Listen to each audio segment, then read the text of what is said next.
Hey groupers, Pastor Marshall here. I know it's knee deep in the middle of summer, and so we're off on a boat for Paul's trip to Rome. Before we get to the story, I read Grover's Bad Awful Day on Sunday, just my favorite book, with my kids when they were little. I wonder if you could tell about an awful day or an awful vacation, an awful project, an awful relationship, maybe a car you bought that turned out to be awful. Maybe a pet that you had that turned out to be awful. Just something that, just every day when you thought that it was going to get better, it got worse. Just a bad, awful something. Just break the ice. Get to talking to one another. Get your vocal cords warmed up by talking about your bad, awful something. Well, we did this story because it seems like this is Paul's bad, awful day. Just one thing gets to another thing, gets to another thing, until he gets safely on shore and he's bitten by a snake. It's just bad, awful. Well, Paul is being shipped to Rome. Let's remember that. He's going to stand trial before Caesar. Let's remember that. That was his request because he had been declared innocent, but they wanted him to go back to Jerusalem, and he knew that if he went back, he would be assassinated. And so he appeals to Caesar. He's put on this ship. He's heading to Rome. There's a little map that we'll throw up on the screen right now just so that you can kind of get your bearings, see where does this trip start as they leave Caesarea, as they go north and follow the coast, as they come out to the islands, and as they're going around the island of Crete, when all of a sudden they get blown offshore from this nor'easter that pushes them out of the ocean and then kind of spin around the ocean for a little while until they get to Malta. So there's your map.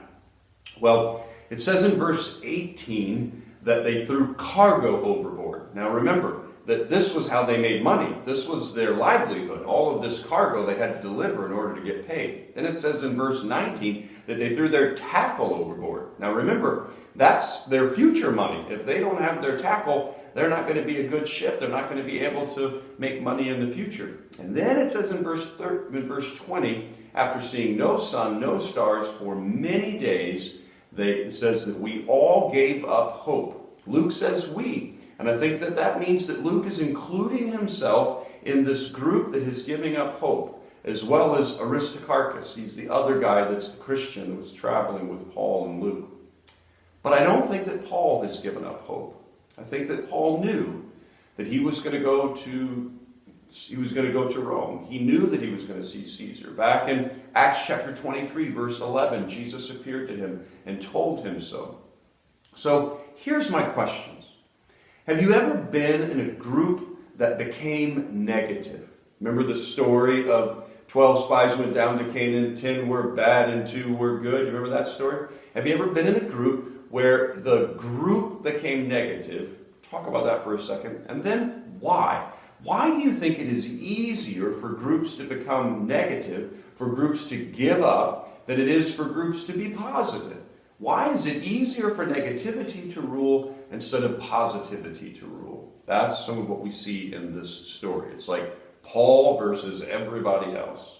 Well, next, I want you to look over Paul's recounting of the angel's visit. The angel tells Paul 3 things. What 3 things does the angel tell Paul? Which of those 3 things do you think was the most important to Paul?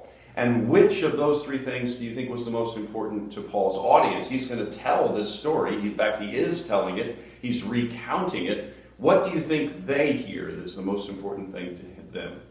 And then, next, why do you think the sailors tried to escape in verse 30? Why are they trying to escape? And then, for what 2 reasons do you think that the soldiers want to kill the prisoners in verse 42? Which would have included Paul. Let's not forget that. And then, lastly, Paul lands safely ashore, and he's bitten by a poisonous snake. What I want you to answer is, what did the Maltese Islanders think about this snake bite? What did they expect would happen to Paul now that he had been bitten by a snake? And when what they expected didn't happen, what did they do? What did they conclude? Why did they come to that conclusion?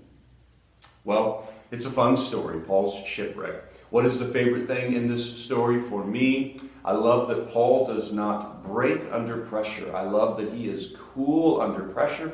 I don't give Paul credit for that. I give God credit for that. It is faith that he's given us that gives us confidence. I really like Paul's confidence. Faith-filled confidence.